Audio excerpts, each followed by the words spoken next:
Hello everyone, welcome to my YouTube channel. I am Dr. Meenakshi Gupta from Pine Coaching Classes, and today we will start our exercise question from chapter 1 from class 9 NCERT science book. Okay, so if you are new on this channel, please subscribe and let's start.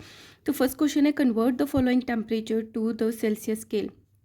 Kelvin में given है, आपको उसको Celsius में convert करना है। तो just आपको बहुत सिंपल सा फॉर्मूला है कि जितना भी आपको केल्विन में गिवन है उसमें से 273 जो है वो लेस कर दो, माइनस कर दो, तो उसका आंसर आपका सेल्सियस स्केल में आ जाएगा।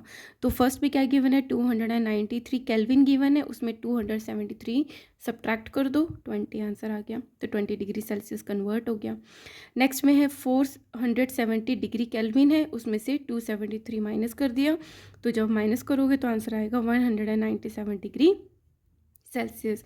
तो केल्विन को जब आप सेल्सियस में कन्वर्ट करोगे तो 273 आपको माइनस कर देने हैं। अब क्या करना है, convert the following temperature to the Kelvin scale. अब जस्ट ऑपोजिट करना है, सेल्सियस गिवन है, केल्विन में कन्वर्ट करना है, तो आप क्या करोगे, इसमें 273 ऐड कर दोगे। सो फर्स्ट में गिवन है 25 डिग्री सेल्सियस, उसमें आपने ऐड कर दिया 273, तो हो गया 298, लेकिन अब इसकी यूनिट क्या हो गई, केल्विन हो गई। नेक्स्ट में है 373 डिग्री सेल्सियस, उसको केल्विन में कन्वर्ट करना है, तो अगेन आपने ऐड कर दिया 273, तो आंसर आ गया 676 केल्विन। ठीक है, तो बहुत सिंपल है।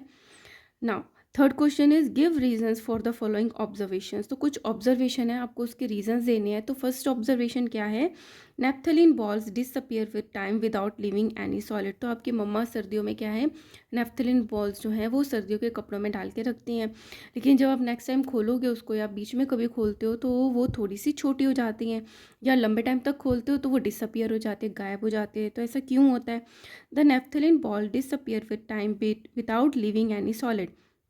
वो गायब भी हो जाती हैं और कुछ बचता भी नहीं है, सॉलिड भी नहीं बचता है। Because the naphthalene balls Sublime and living changes into vapour state.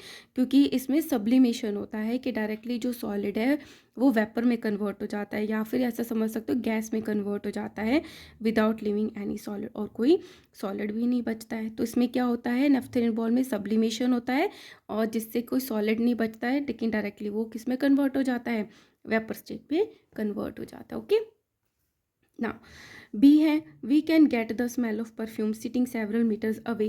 कि आप बहुत दूर बैठे हुए हो और आपसे दूर किसी ने परफ्यूम बॉटल खोली, फिर भी आपको उसकी जो फ्रेगरेंस है वो आपको आ जाती है। तो इस ऑब्जर्वेशन का आपने क्या समझा, क्या रीज़न है इसका।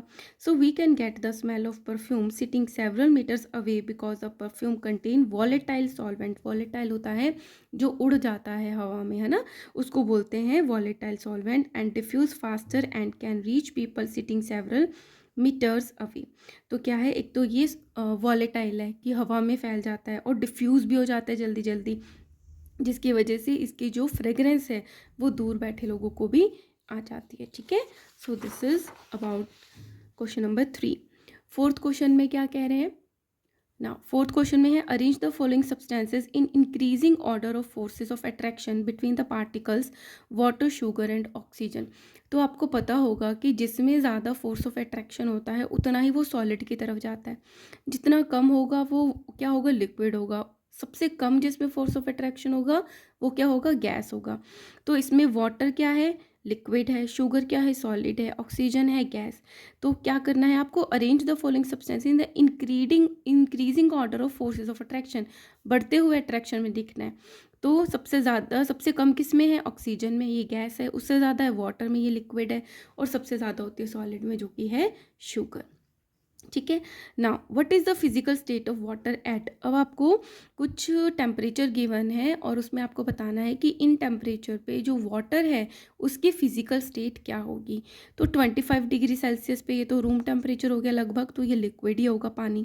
0 डिग्री सेल्सियस पे हमें पता है कि ये सॉलिड है, लेकिन यहाँ पे लिक्विड कैसे लिखा है, सॉलिड तो हम पे पता है कि 0 डिग्री सेल्सियस पे आइस बन जाती है, बट लिक्विड क्यों लिखा है, क्योंकि जब जो आइस है वो मेल्ट होना शुरू होती है तो उसका टेम्परेचर जो है वो बढ़ता नहीं है, वो 0 डिग्री सेल्सियस ही रहता है। ठीक है, क्योंकि उसकी जो हीट है वो यूज़ हो रही होती है स्टेट को चेंज करने में फ्रॉम आइस टू लिक्विड, तो इसका टेम्परेचर थोड़े टाइम तक 0 डिग्री सेल्सियस ही रहता है। तो 0 डिग्री सेल्सियस पे सॉलिड और लिक्विड दोनों हो सकते हैं। या तो ये चेंज हो सकता है जब वो आइस से वाटर बन रहा है या वाटर से आइस बन रहा है।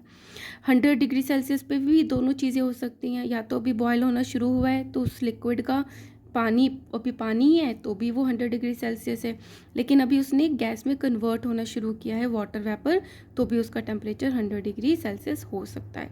तो 0 डिग्री पे दोनों हो सकते हैं और 100 डिग्री पे ये दोनों हो सकते हैं। ठीक है। Now 6th question is give 2 reasons to justify. 2 reason बताने हैं। फर्स्ट है water at room temperature is a liquid, की जो पानी है वो रूम टेम्परेचर पे, नॉर्मल जब टेम्परेचर है तो उसमें लिक्विड है। क्यों? Water at the room temperature is a liquid because its freezing point is 0 degree Celsius, कि वो जमेगा तो तब जब 0 डिग्री सेल्सियस होगा और बॉयल तब होगा जब 100 डिग्री सेल्सियस होगा। तो रूम टेम्परेचर तो हमारा लगभग 20 to 30 डिग्री रहता है। अगर नॉर्मल टेम्परेचर की बात करी जाए तो उसमें तो वो लिक्विड ही रहेगा। सेकेंड है an iron almirah is a solid at room temperature. अब पानी तो रूम टेम्परेचर पे लिक्विड था, बट ये जो हमारी आयरन की एल्मीरा है ये रूम टेम्परेचर पे सॉलिड कैसे है? इसका भी सेम रीज़न है कि जो आयरन एल्मीरा है is solid at the room temperature because its melting point of iron is higher. बहुत ज़्यादा गर्मी, बहुत ज़्यादा हीट देनी पड़ेगी तब जाके वो आयरन मेल्ट होगा देन द रूम टेम्परेचर। तो ये लिक्विड तो हो ही नहीं सकता, ये तो सॉलिड ही रहेगा। ठीक है। Now 7th question is why is the ice at 270 degree Kelvin more effective in cooling than the water at the same temperature. तो इस क्वेश्चन का कहने का मतलब है एक आइस रखी है, एक वाटर रखा है, दोनों का टेम्परेचर सेम है, 273 केल्विन है। इट मीन्स क्या हुआ? 273 माइनस 273, अगर इसको सेल्सियस में कन्वर्ट करें तो 0 डिग्री सेल्सियस हो गया, मतलब यहाँ पे बर्फ़ जम रही है। बट जब 0 डिग्री सेल्सियस है तो आइस जो है वो ज़्यादा ठंडी होती है as compare to 0 degree Celsius water के। तो वो रीज़न बताना है आपको। क्या रीज़न है?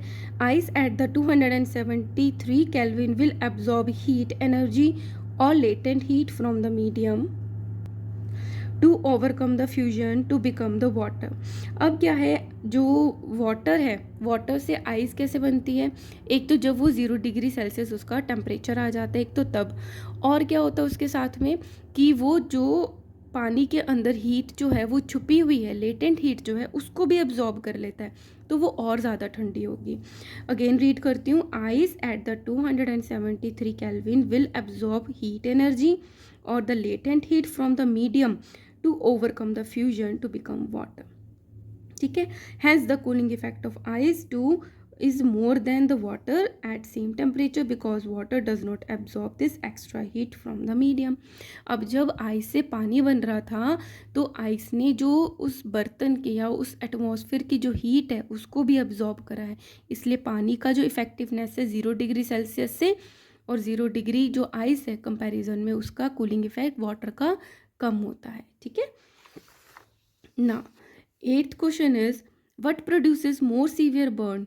अब वही चीज़ें हैं, जब स्टेट चेंज होती है, भले वो वाटर से लिक्विड है, वाटर का जो 100 डिग्री सेल्सियस होगा और जो बॉइल्ड वाटर का 100 डिग्री सेल्सियस होगा, तो जो बॉइल्ड वाटर है वो ज़्यादा गर्म होगा as compare to the 100 degree Celsius water के। ठीक है, क्योंकि उसकी स्टेट चेंज हो गई है और स्टेट चेंज होने में और ज़्यादा हीट यूज़ होती है, इसलिए बॉइलिंग वाटर जो होता है वो ज़्यादा गर्म होता है।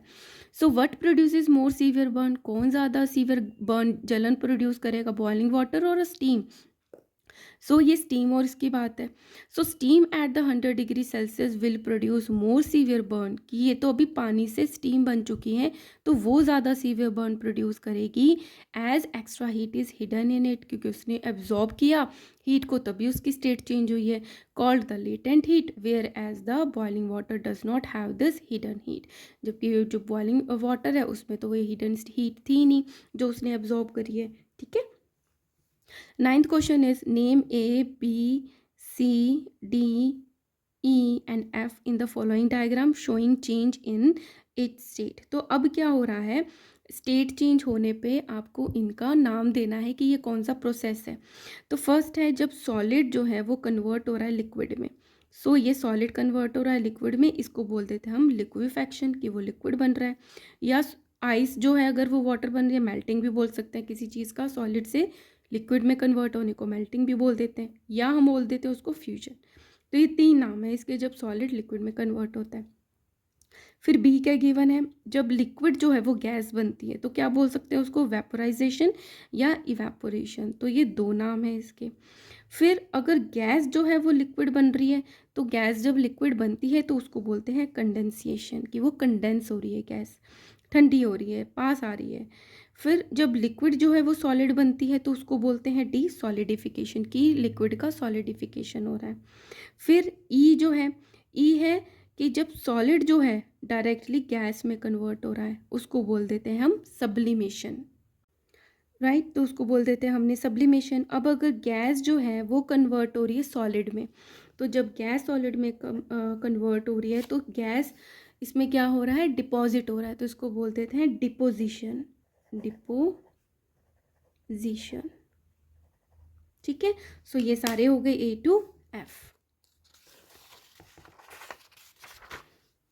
So here we have completed our first chapter. So it is very easy. So practice this question, learn this question and comment. If you like my videos, kindly like, share and subscribe. Thank you.